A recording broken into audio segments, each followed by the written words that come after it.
밤하늘을 올려다본 적이 언제였습니까?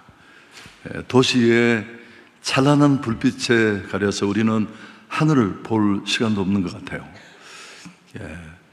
별이 하늘에 있다는 것도 잊어버릴 때가 많습니다. 도심에서 별을 보는 일은 쉽지 않아요. 그래서 사람들은 시골로 가지만 그것도 만만치 않습니다. 그래도 안 되면 몽골로 갑니다. 저는 갔었는데 정말 별이 쏟아집니다. 여러분, 우리가 별을 잘 볼 수 없는 환경에 있지만 오늘은 좀 다른 별 얘기를 하려고 합니다. 우리 주변에 그 대신 수많은 스타들이 존재합니다. 영화, 스포츠, 특히 지금 BTS가 세계 공연을 하면서 난리가 났습니다. 23일부터 라스베가스에서 BTS 공연이 있는데 벌써 난리가 났대요. 여러분, 아무리 찬란한 스타도 그 별도 영원하지 않습니다. 짧으면 한 시즌이 끝나면 사라집니다. 이게 울리거든요. 세월이 지나면 다 잊혀질 수밖에 없습니다. 세상의 별은 그렇게 떨어지고 잊혀지고 사라집니다. 성경은 오늘 영원히 사라지지 않는 별을 말하는데, 행축을 위해서 우리는 영혼을 가슴에 품고 달려가고 있습니다. 또 우리 H5를 올라오는 그 현관에서 오른편 계단 측면에 우리가 품고 있는 태신자들의 이름이 걸려 있습니다. 이제 불과 일주일만 지나면 행축이 열리고 또 우리는 그 태신자들을 주님 앞으로 이끌어 와야 합니다. 그렇지만 늘 말하는데 마음 한 구석에는 두려움도 있고 답답함이 있습니다. 과연 가능할까? 정말 그 친구가 오기는 오는 걸까? 지금도 벌써 반응이 시큰둥한데 내가 끝까지 이끌 수 있을까? 이런 주저함들이 우리에게 있습니다. 오늘 이 본문을 가만히 들여다보면 하나님은 우리에게 한 영혼의 가치에 대해서 말씀하십니다. 그리고 그 한 영혼을 가슴에 품고 끝까지 나아가는 자의 영광도 함께 말씀합니다. 여러분의 표정을 보면 별로 듣고 싶어 하지 않는 그런 주제입니다. 이 다니엘서 12장은 다니엘이 본 환상의 결론부입니다. 그 시대는 깊은 어두움이 있었습니다. 1절에 보면 그때 내 민족을 호위하는 큰 군주 미가엘이 일어날 것이요 또 환란이 있으리니 이는 개국 이래로 그때까지 없던 환란이다. 역사상 보지 못했던 큰 환란이 찾아왔습니다. 근데 그 칠흑 같은 어둠 속에 하나님은 사람들을 둘로 나누십니다. 2절 상반절 함께 읽습니다. 땅의 티끌 가운데에서 자는 자 중에서 많은 사람이 깨어난다. 먼저 자는 자라고 했습니다. 티끌 가운데 잠들어 있는 사람들을 일컫습니다. 또 그들이 깨어날 때 두 갈래 길이 갈리는데 하나는 영생이고 다른 하나는 영원한 부끄러움입니다. 2절 하반절에 영생을 받는 자도 있겠고 수치를 당하여서 영원히 부끄러움을 당할 자도 있을 것이다. 여러분, 이건 먼 훗날 또 먼 나라의 얘기가 아닙니다. 사실 이 지구촌을 가득 메우고 있는 사람들은 모두가 이 두 길 중에 하나 위에 서 있습니다. 중간은 없어요. 성경은 지금이 자는 때라고 말합니다. 잠들어 있다는 건 뭘 의미합니까? 어디로 가고 있는지, 무엇을 하는지, 결국은 어떻게 될지를 전혀 모른다는 뜻입니다. 영원히 갈리는, 결정나는 그런 자리에 있으면서도 눈치채지 못하는 그런 상태를 일컫습니다. 성경은 이들을 그냥 두어서는 안 된다, 그렇게 우리에게 말하면서 깨워야 할 것을 말씀합니다. 물론 오늘 이 본문의 맥락은 여기서 말하는 이 깨어남은 1차적으로는 육체의 부활을 말해요. 그렇지만 그 연장 선상에서 보면 부활과 심판이 실행된다면 영적으로 잠든 한 사람을 깨우는 일이 얼마나 절박하고 절실할까, 그런 교훈도 얻게 됩니다. 미가엘이 일어나 싸우는 이 영적 전쟁의 한복판에서 한 영혼을 깨우고 살리는 일은 너무너무 소중합니다. 결국 오늘 이 말씀은 성경의 모든 메시지가 그렇듯이 그 시대의 문제로 끝나는 게 아니고 우리에게로 향합니다. 심판에서 또 이 절망의 자리에서 살려내야 할 사람이 누구이겠습니까? 너무 당연한 얘기지만 우리가 품고 있는 태신자가 1차적으로 그들입니다. 구원받지 못한 사람들이 많지만 내가 이번에 구원의 적기가 되었다고 생각하고 가슴에 품고 마음에 두고 애쓰는 바로 그들입니다. 남편일 수 있습니다. 자녀일 수도 있고요. 수십 년 알고 지낸 친구, 또 결혼을 약속하고 미래를 함께 하려고 하는 연인일 수도 있습니다. 매일 부딪히는 직장의 동료일 수도 있고요. 그들은 멀쩡히 살아갑니다. 웃고 일하고 차 샀다고 폼 잡고 전혀 문제가 없어 보여요. 그러나 영적으로 보면 전혀 그렇지 않습니다. 그들은 티끌 가운데 잠들어 있습니다. 여기가 어딘지, 미래가 어떻게 될지, 소중한 인생을 향방도 최후도 모르는 채 떠밀려 그렇게 살아갑니다. 죽고 심판받고 영원한 형벌에 이르게 되겠죠. 근데 여기서 또 한 가지 큰 문제는, 진짜 문제는 우리에게 있습니다. 알리고 깨우고 살려야 할 책임이 우리에게 있는데 그들은 그걸 자각할 수 없어요. 근데 막상 그 앞에 서면 우리는 주저합니다. 불편하게 하고 싶지 않으니까. 한 가지 얘기를 들려드리겠습니다. 미국의 오래전입니다. 뒤에 연도도 얘기를 하겠습니다마는 에드워드 킴벌이라는 평범한 주일학교 교사 한 분이 계셨습니다. 근데 그분은 기도하면 늘 생각나는 아이 하나가 있었습니다. 신발 가게에서 일을 하는 한 청년이었는데 어느 날 킴벨은 그가 일하는 가게로 찾아갔습니다. 그렇지만 막상 그 가게 문 앞에 이르렀을 때 덜컥 겁이 났습니다. 혹시나 거부당하면 어떻게 할지, 그 아이를 불편하게 하는 건 아닐까 등등 발걸음이 쉽게 떨어지지 않았습니다.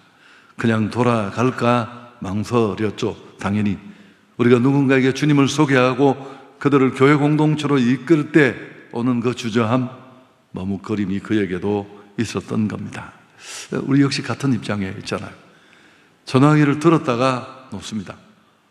4번을 울렸는데도 받지 않으니까 야, 이 인간이 나를 피하는구나. 벌써 말을 꺼내려 하다가도 삼키고, 한 번만 무시당하고 거절당하면 바쁜가 보다 하고 손을 놓습니다.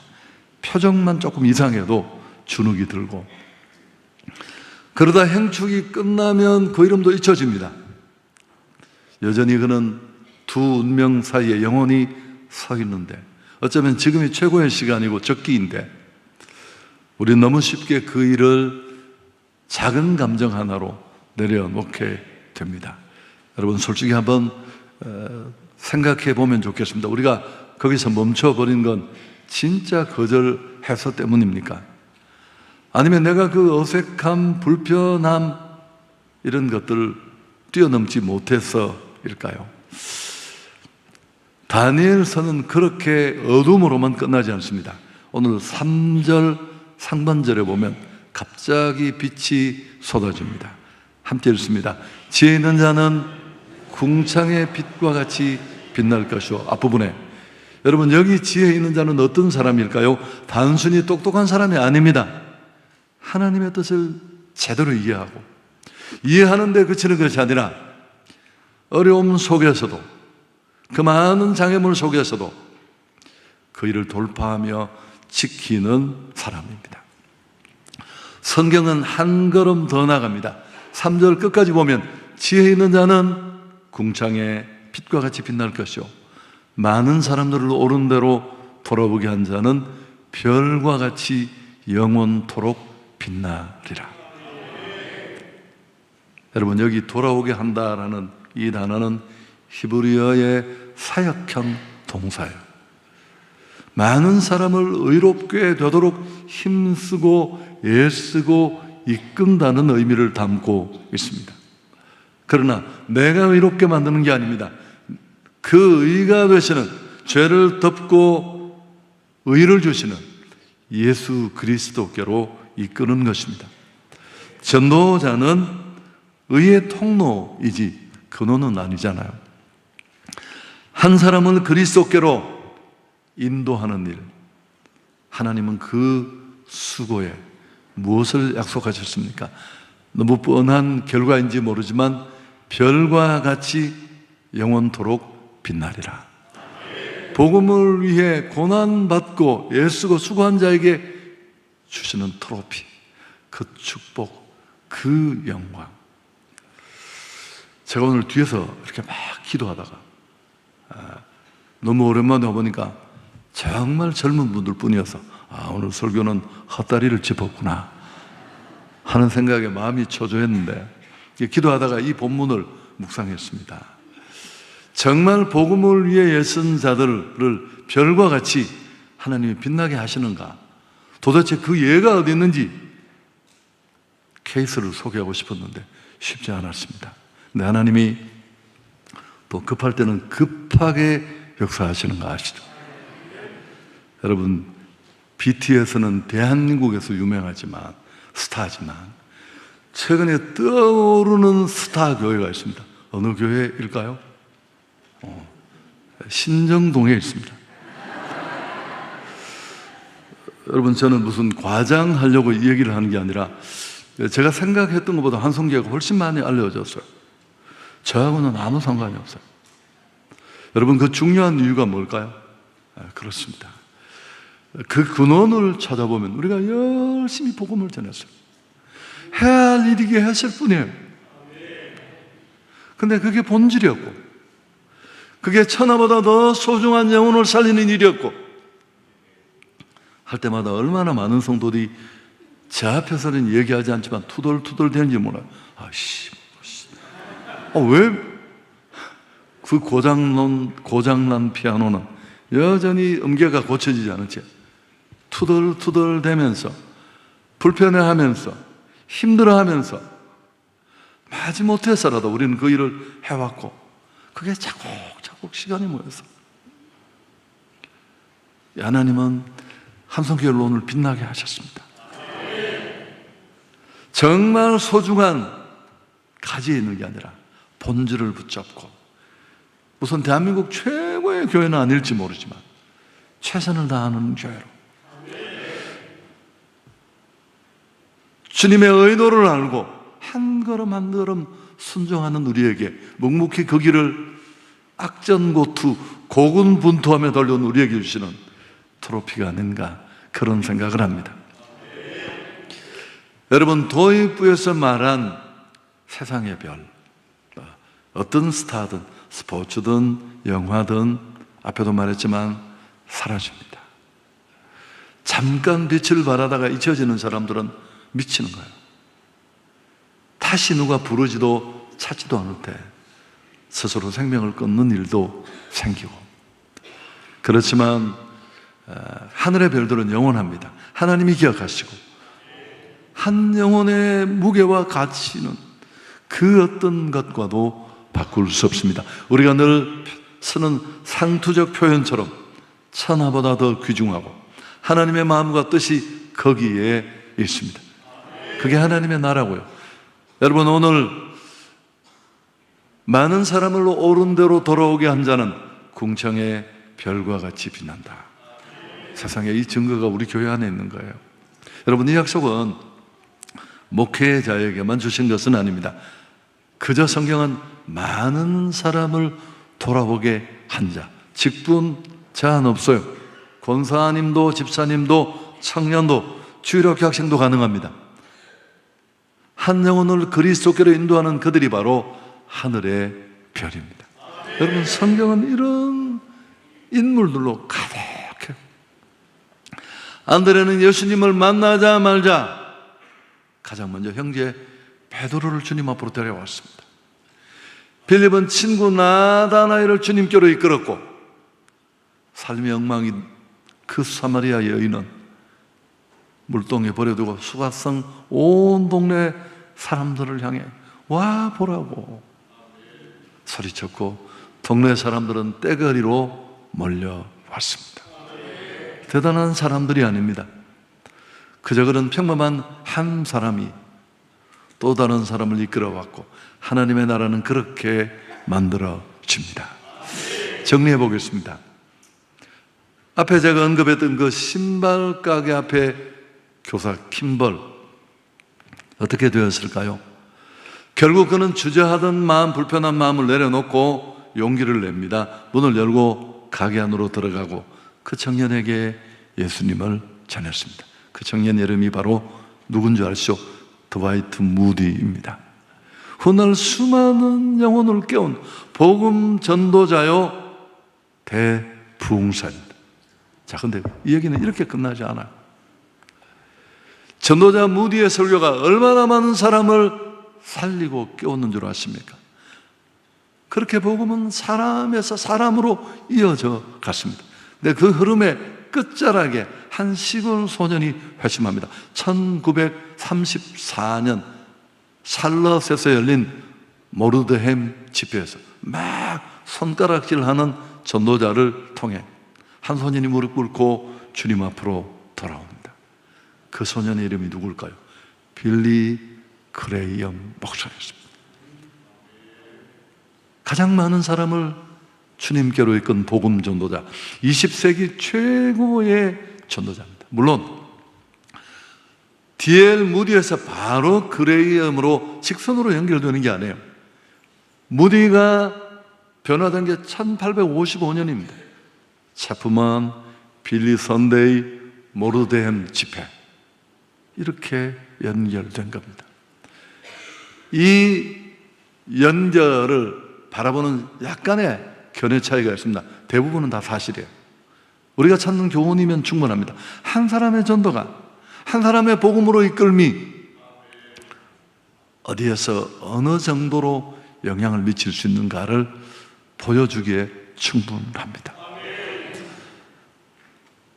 우리 친구들이 모이면 그런 이야기예요. 이 얘기 내가 할까 말까 했는데 오늘 뭐 다 해야죠. 은근히 저한테 우리 친구들 중에 제게 약간 경경심을 느끼는 친구가 있어요. 근데 언제나 겸손합니다. 자기가 인터넷에 이름을 쳐봤대, 친구들 이름을. 제일 길게 나오는 사람이 누굴까요? 제가 일단 설교가 있기 때문에 길이를 제가 따라올 사람은 많지 않아요. 그 친구는 거기에 굉장히 가슴 아파합니다. 그러면서 그 친구가 기뻐하는 이유가 뭘까요? 저를 전도하는데 그 친구가 힘을 좀 써서요. 청년기에 제가 방황할 때 주일날 교회 오다가 무슨 산으로 가버리고 그럴 때가 많이 있었습니다. 그때마다 제 손을 잡고 야, 그러지 마라, 그랬던 적이 몇 번 있어서 언제나 그렇습니다. 여러분, 아무도 몰라요. 그 작은 한 사람, 그 내가 하찮게 여길 수 있는 그 한 사람이 복음을 받고 어떻게 변화되어 어느 곳에서 얼마나 큰 영향을 미칠지. 주저하던 한 주일학교 교사가 겨우 용기를 내어 말을 건넸고 그 한마디가 수억 명에게 닿았고, 바울도 그렇잖아요. 여러분, 해산의 고통을 기꺼이 감당하십시오. 이 세상에 복음 증거보다 더 가치 있는 일이 어디 있겠습니까? 잠든 영혼을 일으켜 영생의 줄에 세우는 일입니다. 기억하십시오. 내가 오늘 이 자리에 앉아 있는 것도 우연이 아닙니다. 누군가 나를 끝까지 품고 이끌어주는 사람이 있었기 때문에 그렇습니다. 그들이 포기하지 않았기에 한두 번 하고 내려놓았으면 오늘 나는 어쩌면 여기 이 자리에 없을 수 있습니다. 이제 내가 그렇게 해야 될 차례입니다. 설교 정리합니다. 세상의 별은 다 떨어져요. 잊혀지고, 그러나 한 영혼을 인도한 사람은 영원합니다. 우리가 끝까지 품고 포기하지만 않는다면, 머뭇거림, 거절을 뛰어넘는다면 하나님은 역사하실 줄 믿습니다. 하나님은 그 모든 수고를 보고 계십니다. 오늘 제가 저 뒤에서 깨달은 거예요. 그렇게 잘 모르고 그냥 몸부림쳤는 걸 하나님이 기억하시는구나. 한성교회가 그렇게 유명한 교회가 아니거든요. 또 그렇게 유명해요. 그 이유는 아무것도 없어요. 복음을 잡고 애쓰는 것, 하나님이 빛나게 하시는 겁니다. 한 사람을 향해 손을 내미십시오. 전도자 알레이 토레이는 영혼을 얻는 비결을 이렇게 가르쳤습니다. 첫째, 단 한 사람을 정하라. 그 이름을 놓고 하나님 앞에 기도하라. 그리고 포기하지 말고 끝까지 다가가라. 한 번의 거절 앞에 쉽게 멈추지 마십시오. 세상의 그 어떤 일도 그런 걸림돌에 멈추면 되지 않습니다. 오늘 설교 제목이 별이 되다. 제목이 괜찮죠? 근데 사실 살짝 돌이켜보면 불편한 제목입니다. 우리가 돌아가신 분을 향해 뭐라고 말합니까? 별이 되었다. 죽는다는 말의 완곡한 표현이기도 해요. 그러나 제가 말하는 건 그런 별이 아니라 진짜 별이 되는 길입니다.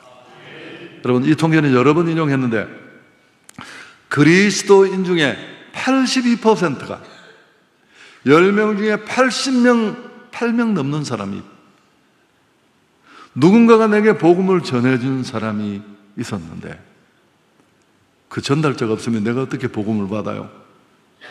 근데 나는 복음의 빚을 진 것입니다. 빚은 두 가지로 질 수 있다고 했잖아요. 빌렸는데 안 갚으면 빚지고, 받고 전달해야 되는 게 복음인데 여전히 내 주머니에 넣어놓고 원색적으로 내가 복음을 전해 나 때문에 예수 믿고 주께로 돌아온 사람이 한 사람도 없다면 당신은, 나는 복음의 진 빚을 갚지 못한 거예요. 그런 사람이 10명 중에 8명, 9명입니다. 이번에야말로 이 라라 행축에 정말 이 복음의 진 빚을 갚고 한 사람이라도 해산의 고통을 감당하며 주께로 이끌어서 진정한 하늘의 별들이 되기를 축복합니다.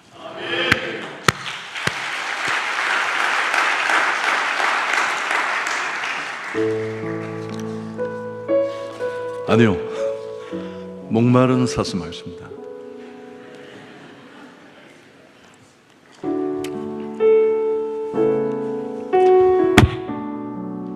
여러분, 이 주일학교 가스펠 같지만 목마른 사슴이 어떻습니까?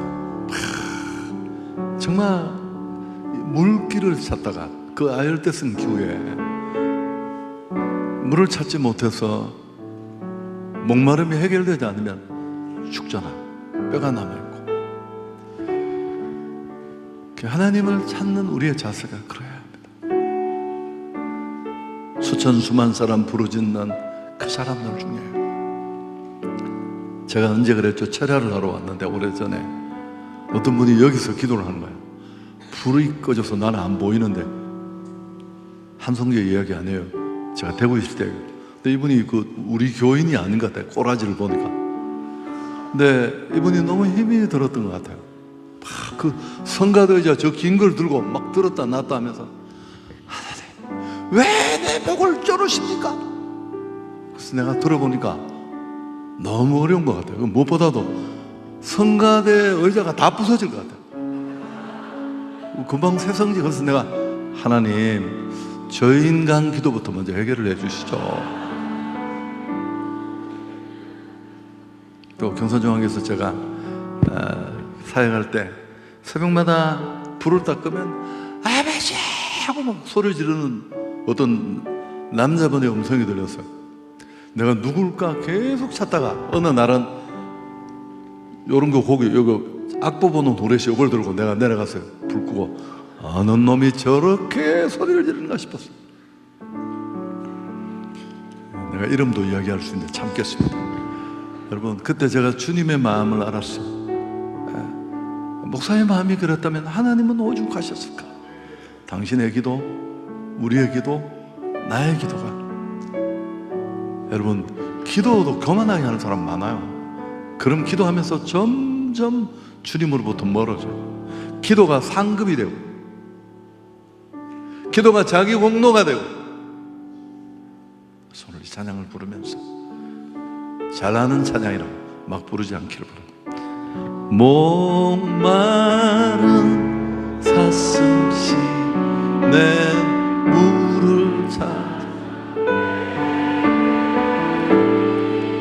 찾듯이 내 영혼 주를 찾기에 갈급하나. 다시 한번, 전혀 목말라 보이지 않습니다. 목마른 사슴씨 내 물을 찾아 헤매이듯이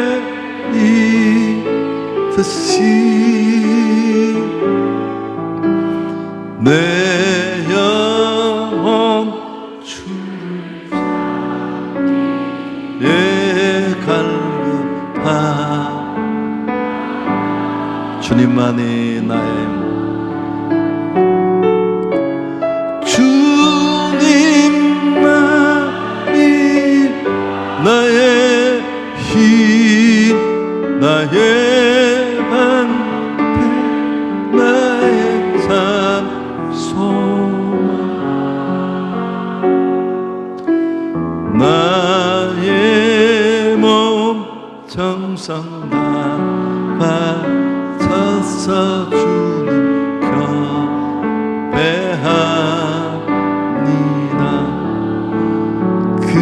금보다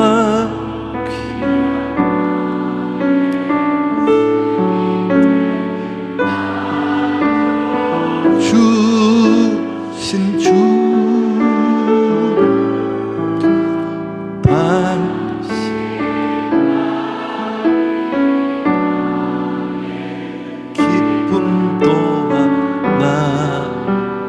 손 들고 주님만이 나의 주님만이 나의 힘, 나의 방패, 나의 참 소망, 나의 맘 정성 받아서 주님 주님만이 아멘.